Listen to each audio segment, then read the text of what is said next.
누워서 듣는 중요한 경제 뉴스 첫 번째 시간입니다. 제가 이렇게 하루 종일 경제 뉴스 공부를 하는데 제가 보기에 좀 중요하다, 괜찮은 기사다 하는 것들을 좀 요약해서 모아서 여러분들이 이제 뭐 누워서 편히 쉬시거나 뭐 그러실 때 편히 들으실 수 있도록 녹음을 한번 해보려고 합니다. 그래서 첫 번째 기사는 이제 이 데일리에서 나온 기사인데요. 이슈를 읽는 암호화폐 비트코인은 왜 ETF의 목을 맬까? 라고 해서 왜 비트코인 ETF 얘기가 자꾸 나오는가에 대해서 이 데일리의 이종훈 기자님이 글을 써주셨습니다. 그래서 요약해서 한번 읽어보자면 뭐 여러분들도 많이 아시다시피 ETF란 개별적인 주식과 채권, 상품 가격은 물론이고 이들을 기초자산으로 만든 주요 가격 지수가 등락하는 만큼 수익률이 이를 추종하도록 설계한 금융 투자 상품인데요. 이제 비트코인으로 그것을 할 수 있도록 이제 작년 하반기부터 월스트리트의 구루들이라고 불리는 투자 전문가들 뿐만 아니라 기관 투자자들도 우호적인 시각을 가지면서 이제 이 ETF를 지속적으로 비트코인으로도 할 수 있도록 요청을 하고 있다고 합니다. 일례를 들어서 이제 금을 얘기해 주셨는데 실제로 2004년 11월 1일에 세계 최초로 뉴욕 증권거래소에 금 ETF인 SDPR 골드쉐어즈가 상장이 됐는데 이제 이게 투자자들이 금을 이제 이 상품을 사면은 실제로 이 운용하는 자산 운용사가 금을 사서 보관을 하는 이런 형태였는데 이 ETF 상품이 상장된 후에 불과 7년여 만에 금값이 온스당 500달러 수준에서 1900달러 이상으로 3배 이상 폭등했다고 합니다. 그리고 현재는 중국 정부가 들고 있는 금 보유량 1948억 톤에 육박하는 엄청난 규모의 금 ETF가 됐다고 하는데요. 이런 학습 효과 때문에 비트코인 ETF도 이제 사람들이 원하는 이유가 이제 비트코인 ETF가 생겨서 사람들이 이제 보다 손쉽게 ETF 상품으로 비트코인을 사게 되면은 수요가 당연히 몰려서 가격이 올라갈 수밖에 없기 때문이죠. 그래서 지속적으로 이제 투자자들 또는 전문가들이 비트코인 ETF 승인을 미국의 SEC가 이제 미 증권거래위원회죠. 거기에 지속적으로 신청을 하고 있다. 이게 이제 통과가 되면 비트코인 값이 다시 한번 뛸 가능성이 높다라는 내용의 좋은 기사였고요. 두 번째는 이제 문화일보에서 나온 기사인데 제목이 코인 쓴맛에 다시 ETF 주식형 펀드에 돈이 몰린다. 그래서 이게 무슨 내용이냐? 요즘 비트코인이 제가 차트를 봤을 때 고점이 한 6만 5천 불 가까이 올라갔어요. 저는 이제 달러로 봅니다. 근데 지금은 3만 5천까지 떨어져서 40% 이상 고점에서 떨어진 상태라서 일반인 투자자들도 단타 하시는 분들한테는 견디기가 쉽지 않은 장이었죠. 그래서 이제 이러한 비트코인 하락 배경에서 가상화폐 시장의 횡보장에 실망한 투자자들이 이제 가상화폐 시장을 떠나서 ETF, 상장 지수 펀드와 주식형 공모 펀드 등 주식 시장으로 다시 돌아오고 있는 트렌드를 보여주고 있다. 이런 얘기가 왔고요. 그래서 이제 가상화폐에 지나친 유동성이 모여서 이제 수요가 몰림에 따라 가격이 많이 올라갔었는데 이게 이제 어느 정도 다시 주식 시장으로 흡수되고 있어서 코스피 코스닥이 코스피가 거의 사상 최대치를 기록하고 있죠. 지금 제가 어플로 확인을 해봤을 때 잠시만요. 확인을 해봤을 때 코스피 지수가 거의 고점을 뚫으려고 하고 있어요. 뚫은 것 같기도. 이렇게 여러분들이 관심이 없었을 때 다시 한국 증시는 최고치를 치고 있다. 비트코인은 지속적인 하락세를 보이고 있고 이제 주봉으로 보시면 헤드앤숄더 패턴을 그리면서 이제 하락세를 좀 예상할 수 있는 기술적 패턴을 보여주고 있고요. 다음 기사로 넘어가 보자면 이제 또 문화일보 얘긴데 밈 주식 단타 올라탄 서학개미 한 주 동안 AMC 6,300억 원 매매했다. 이제 밈 주식에 대해 잘 모르는 분들이 있으실 텐데 밈이 이제 우리나라의 짤 같은 거예요. 그 레딧이나 이런 큰 커뮤니티에서 유행처럼 돌고 도는 걸 밈이라고 하는데, 밈 주식은 이제 AMC나 게임스톱 같이 이제 그 월스트리트의 공매도 세력에 대항해서 우리가 이겨보자 해가지고 이제 개미 투자자들이 모여서, 근거가 없다고 하긴 좀 뭐하지만 좀 뭉쳐서 대량으로 그 주식을 사들여서 이제 공매도 기관들이 숏스퀴즈라고 하죠. 그러니까 주식을 팔았다가 나중에 사서 갚는, 이제 우리가 싸게 사서 비싸게 사는 거에 거꾸로 된 형태로 비싸게 사서 싸게 파는 수익을 내려고 하는 건데, 이제 그걸 못하도록 계속 사들여서 가격을 올리면은 공매도 했던 사람들은 이게 손해가 자꾸 커지니까 빨리 팔았던 주식을 사서 갚아야 되는 거예요. 근데 이게 갑자기 이게 마치 물통이 좁아지면서 위가 좁아져서 위가 폭발하는 것 같이 너무 많이 그 수요가 올라가서 주가가 올라가면 숏스퀴즈가 생긴다고 해요. 그리고 가격이 급격하게 올라가 버리는 거죠. 근데 그 밈 주식 단타에 올라탄 서학개미가 한 주 동안 AMC 엔터테인먼트 영화 회사죠. 6,300억 원을 매매했다고 합니다. 그래서 주가가 이유 없이 2,350%나 폭등한 AMC, 자사조차도 주식 투자에 경고를 했다고 합니다. 또 우리나라가 단타, 급등주 하면 또 못 참죠. 그래서 이제 밈 주식은 인터넷 커뮤니티 등에서 관심을 받으며 개인 투자자들이 유행처럼 몰리는 주식을 말한다. 반공매도 운동의 중심에 있었던 게임스탑, AMC, 블랙베리 등 해당하는데, 한국예탁결제원 데이터에 따르면은 지난 한 주간 AMC 단일 종목의 매수 매도 결제 대금 합계가 6,300억 원 중으로 해외 주식 중 가장 많았다고 합니다. 매우 걱정이 되는 부분이죠. 저 같은 경우는 이제 장기 투자, 가치 투자, 성장주를 10년 이상 가져가는, 적립식으로 계속 사가는 그런 워렌 버핏식 투자법을 구사하고 있고 그것을 전파하고 있기 때문에, 이렇게 변동성이 큰 종목을 단기 차익을 노리고 들어가는 거는 매우 위험하고 결국에는 파산으로 이르는 길이라고 생각을 해요. 단기적으로는 수익을 볼 수 있지만 죽을 때까지 지켜야 수익입니다. 너무 단기적인 수익을 보고 투자를 하는 것은 정신건강에도 해롭고 성공할 확률이 1%가 되지 않는다고 생각을 하고 있습니다. 거기까지는 저의 사견이고, 다음 뉴스는 파이낸셜 뉴스의 제목은 세계 반도체 대란 최소 2022년 중반까지 이어진다 라고 하는데, 이제 바이든이 얼마 전에 국가적인 차원에서 반도체 굴기를 선포를 했죠. 그래서 내용을 보시면 지난해부터 전 세계 제조업을 강타했던 반도체 부족 사태가 최소한 2022년 중반까지 계속된다는 전망이 나왔다. 단순한 수요 폭발뿐만 아니라 팬데믹 유행에 따른 운송 비용 상승 등 SCM, 이제 서플라이 체인 쪽이 굉장히 망가졌다는 공급망 문제가 심각하다고 보고 있습니다.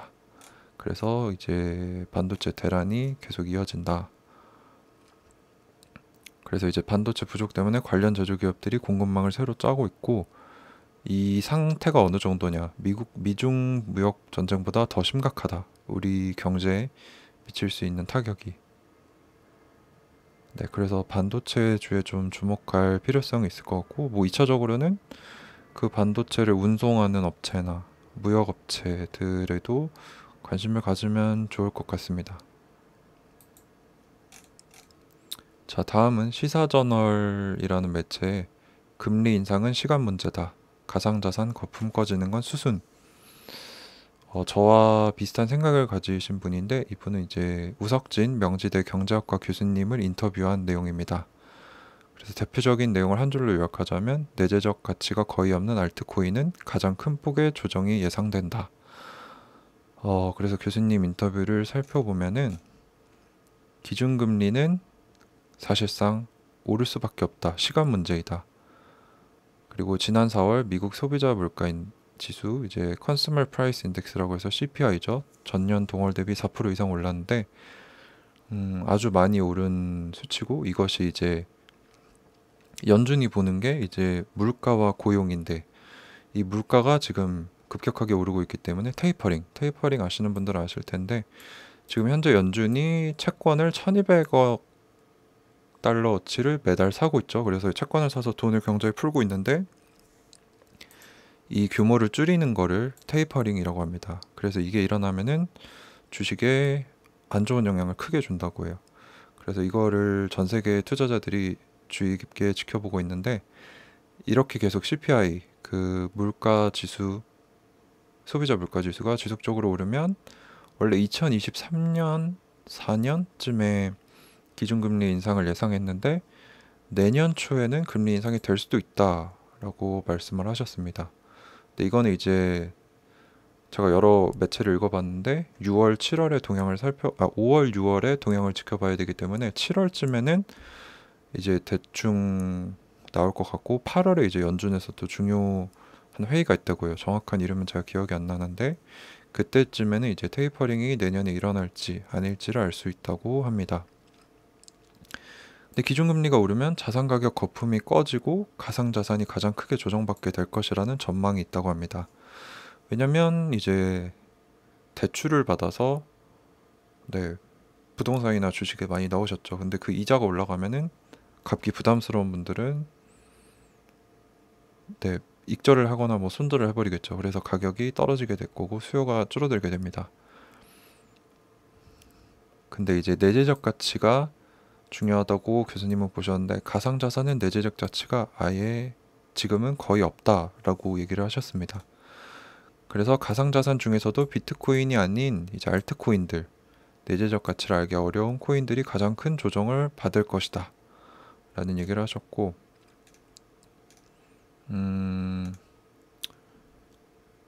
일단 정부의 대응에 대해서는 가상자산 시장에서 사기 같은 불법 행위를 막는 것이 급선무지, 이제 당장 세금 걷는 게 중요한 건 아니다라고 이렇게 말씀을 하셨는데, 우석진 교수님이 네, 이쪽 분야에는 뛰어난 분이라고 하시니까 참고하면 좋을 것 같습니다. 금리는 뭐 누가 봐도 언젠가는 오를 것이고 그때 가장 큰 폭스로 떨어질 것은 가상자산이고 그 중에서도 알트코인일 수 있다 라는 내용이었고요. 다음은 이제 서울신문의 기사 제목, 국민 절반 여유자금 있으면 부동산에 투자, 땅보다는 집이다 라는 내용입니다. 그래서 우리나라 국민 절반가량은 여유자금이 있으면 부동산에 투자하겠다고 답했다고 했습니다. 이제 그 부동산 중에서는 주택 건물이 30%, 토지가 한 20% 정도, 그 다음이 예금이 25%, 주식 22%뭐 이런 순인데, 결국에는 우리나라는 아직 주식보다는 부동산이다. 근데 이제 부동산을 추가로 구입할 여력이 안 되니까 이제 주식을 한다는 거죠. 그래서 아직까지 우리나라에는 재테크로는 돈만 있으면 부동산이 최고다라는 인식이 드러나는 기사였고요. 다음은 이제 요즘 화두가 되는 머스크 얘기입니다. 네, 테슬라의 수장인 머스크, 하다하다 음란 트윗까지 발언을 모아보니 라는 제목인데, 얼마 전에 6월 4일, 5일에 이제 머스크가 그 도형 같은 걸로 좀 음란한 트윗을 하나 올렸어요. 근데 그 트윗에 컴로켓이라는 것이 350%나 급등을 했다고 하고, 이에 대해서 해커 집단인 어나니머스, 유명하죠? 그 탈 같은 걸 써서 이제 해킹을 하는 그런 단체인데 거기에 경고를 날렸다고 합니다. 자, 내용을 보면은 이제 이러한 트윗들로 코인 시세 조종자란 오명을 들었던 테슬라의 수장인 일론 머스크가 음란 트윗까지 날렸다. 이에 대해서 국제 해커 집단 어나니머스가 경고장까지 머스크에게 보냈다고 합니다. 어떤 걸 올렸냐? 뭐 트위터 가서 직접 보시면 아시겠지만 머스크가 지난 6월 5일 자신의 트위터에 남성 체액을 상징하는 노골적인 이모지, 이제 그림 문자죠, 와 단어를 올렸고, 이와 연관된 컴로켓이라는 알트코인 암호화폐가 350% 넘게 급등했다. 그리고 그 전날 캐나다, 미국, 멕시코 이름을 순서대로 게시물에 올렸는데, 이게 이제 앞 글자만 따오면 CUM이라는 글자가 되는데, 이게 이제 남성이 사정하다 라는 이제 은어거든요. 그러니까 이런 음란 트윗까지 올리면서 뭐 자신이 직접 투자했는지 모르겠지만 알트코인의 시세를 이제 펌핑하는 모습을 보여주고 있는데, 350%나 올랐다고 합니다. 뭐 아마 본인이 사고 시세 조정을 해서 차익을 챙겼겠죠. 아직 여기에 대한 정부의 규제나 이런 게 없기 때문에. 그래서 여기에 국제 해커 집단 어나니머스가 머스크에 경고장을 날렸다. 그래서 이제 어나니머스가 공격하면은 뭐 테슬라나 머스크한테 큰 타격이 있을 수도 있겠죠. 그래서 뭐라고 보냈냐? 수백만 명의 개인 투자자들은 자신의 삶을 개선하기 위해 암호화폐 수익에 기대를 걸고 있다. 그러나 머스크, 당신은 결코 이해하지 못할 것. 왜냐면 당신은 남아프리카 공화국 아파르테이트, 인종차별 정책 에메랄드 광산에서 훔친 자산 속에서 태어났기 때문이다. 이게 무슨 소리냐? 머스크의 아버지가 엔지니어로 남아공에 있는 에메랄드 광산을 소유한 바 있다. 즉, 뭐 금수저였으니까 너가 어떻게 서민들의 마음을 알겠냐? 그래서 더 이상 서민들에게 고통을 주면 너에게 타격을 끼치겠다. 이런 경고를 날렸습니다. 참 씁쓸하죠. 그래서 이렇게 지금 머스크가 도지부터 시작해가지고 비트코인 시세를 자기가 이제 트위터를 하다 보니까 오르락내리락 자기가 조정할 수 있다는 걸 알고 그걸 악용하고 있는데, 저도 한때 뭐 제 블로그를 보셨던 분은 아시겠지만 테슬라에 큰 비중을 투자하고 큰 수익을 얻었던 적이 있는데, 이게 아이러니하게도 머스크가 테슬라의 수장으로서 가장 큰 호재였는데 지금은 가장 큰 리스크가 됐죠. 오너 리스크가 돼버린 상황이라서, 저는 이제 개인적으로 테슬라에 직접 투자뿐만 아니라 간접 투자도 안 하도록 이제 자산을 다 걷어들인 상태입니다. 그래서 사실 이 머스크의 교만한 모습들이 언제 어떻게 바뀌어주고 또 어떤 결과를 초래할지 관망하고 있는 상황이라고 말씀을 드릴 수 있겠습니다. 자, 다음은 이제 월스트리트 저널에서 나온 기사인데 헤럴드 경제가 번역을 한 겁니다. 그래서 머스크가 뭐라든 완전 자율주행차는 수십 년이 걸릴 것이다 라는 이제 테슬라와 머스크를 비판하는 기사인데, 내용을 보면 AI, 시스템 엔지니어링, 자율기술을 연구하는 학자들은 완전 자율주행차가 개발되는데 최소 수십 년은 걸릴 것으로 보고 있다고 월스트리트 저널이 보도했다. 이거는 이제 머스크가 2015년에 어디든 달릴 수 있는 자율주행차가 2, 3년 안에 나올 거라고 말한 걸 비판한 것이라고 합니다. 월스트리트 저널은 자율주행차 개발에 들어간 투자금이 총 800억 달러, 약 90조 원이 넘지만 혁신적인 진전 없이 아직 기업들이 소비자들에게 약속한 그 정도 수준의 자율주행차가 나오기에는 아직 역부족이다라고 분석을 했고요. 이에 대해서 머스크조차도 한 발 물러서는 발언을 했다고 합니다. 자, 그래서 내용을 좀 더 보면은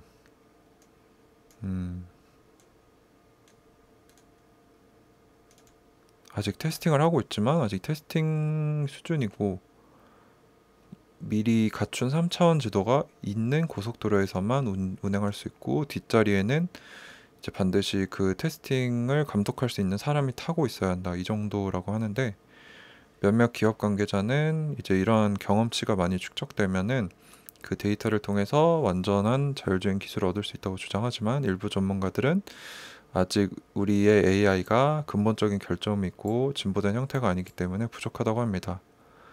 그래서 이제 언론에서 이제 기업들이 얘기하는 몇 년 안에 나온다, 언제까지 하겠다, 이런 걸 무조건 믿으면 안 된다는 거죠. 그만큼 신중하게 신기술에도 투자를 신중하게 해야 될 것 같습니다. 네, 그래서 오늘 뭐 암호화폐도 보고, 뭐 요즘 개미 투자자들의 투자 흐름, 머스크의 기이한 행동들, 그리고 머스크를 바라보는 뭐 어나니머스나 월스트리트 저널의 이런 뷰 같은 걸 한번 살펴봤습니다. 네, 오늘 처음 이렇게 좀 누워서 듣는 중요한 경제 뉴스라는 제목으로 한번 제 생각을 곁들여서 제가 보기에 괜찮은 뉴스들을 한번 읽어봤는데요.